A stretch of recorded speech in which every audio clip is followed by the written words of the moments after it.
Jay, I've seen a lot of news coverage about Jaylen Brown's supermax contract, more than $300 million. They were saying the highest in NBA history. And he was asked recently, what was he going to do with this money? And I loved his answer because he talked specifically about addressing wealth disparities in underserved communities. But with a contract like that, what do you think about his response to that question? Man, I think it's dope. I think I think it's cool, man. He's a kid. He's like 25, 26 years old. Um, so he has a right head on his shoulder, and more importantly, he has good people around him. Um, I don't think this is going to be the. I think he has the first $300 million contract, but it's not going to be the last. He's not the best player in the league. Not the best player that's on a free agent list, and even if it's not this summer, next summer. So, and I say that not to down him. I'm saying it because I think that it opens up the door for people to follow suit and to start to, because you're changing the game now. Like before, I mean, it was always a lot of money, but now, people are getting generational wealth in one contract. Before, people was paying for 3 contracts, 4 contracts to get to $300 million. And we all know that that's not guaranteed, that you're going to make it that long in your career. But now, and the NBA contract's 100% guaranteed unless you don't, mess up anything with the clauses. So he literally going to get $300 million, off of one contract. This is changing his life, and it's enough money for him to help change the lives of other individuals. And, to be perfectly honest, he's going to have to give up some of it anyway. So why not give it back to his community and make a dent and make some adjustments so that people can start living better. This country's in a real bad space. It has been for a long time, and it's getting worse by the minute.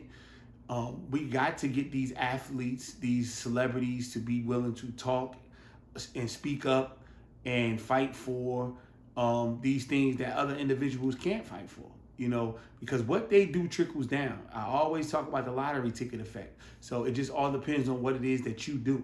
Yeah, you got this one person that got this $300 million, and even if 10 other ones get it, that's such a minute number. But if they start talking about taking care of their community at that level, it's going to trickle down to the millions being concerned about their community. So we got to have more of that conversation. Less talking about how much Louis Vuitton you got and how much, how many cars and houses and all that other stuff.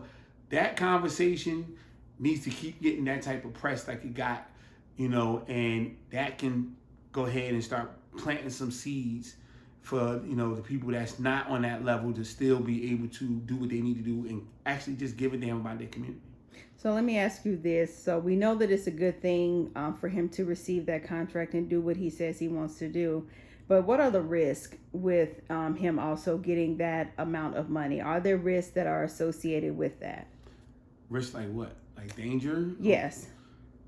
I mean, ain't no different than any other risks. I mean, he's been high profile. NBA players, they show their face. They're not football players with the helmet on.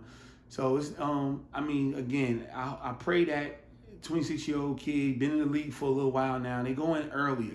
We was growing up, it was a big deal when somebody went out, early, 1 year, 2 years in college or something like that, and started doing the high school thing. He's he's been in the league for a while already. So he knows this is his second, maybe third contract. I think second. So he should know. He should have got a lot of the partying out.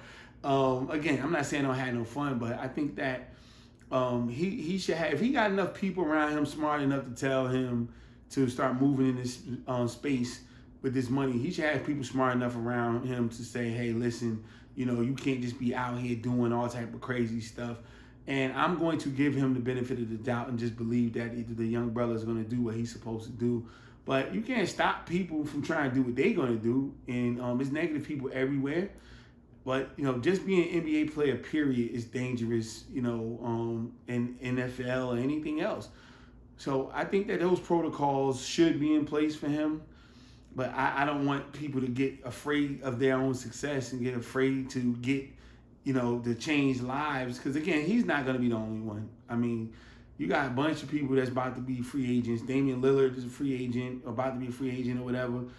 he mess around and get 300 million at this point if he got it, and some other people might get that type of money real soon. So it's going to start being a new norm. They have a new collective bargaining agreement as well, if I'm not mistaken. So those numbers are not going to be far in between. They got a kid who just got $1 billion contract with soccer, you know. So, and he was like 23 years old, something crazy like that. So these numbers are going to be out there, you know, astronomical. So we just need to, you know, get used to hearing it. But I want to hear more of people saying what Jaylen Brown said about what he's going to do with it. Because again, the lottery ticket effect shows that the effects of the little affects the many. You know what I'm saying? It's not like, oh, like they think that if you do a whole bunch of people doing that and then they worried about the little people. No, it's usually the lottery ticket. We do what the celebrities do. We do what the athletes do. We don't do what the most people are going to be doctors and lawyers. But kids don't want to be doctors and lawyers. They want to be the unicorn, you know. So let's say have a unicorn start talking about doing stuff that all the other individuals can be doing, and let's see if we can change the narrative.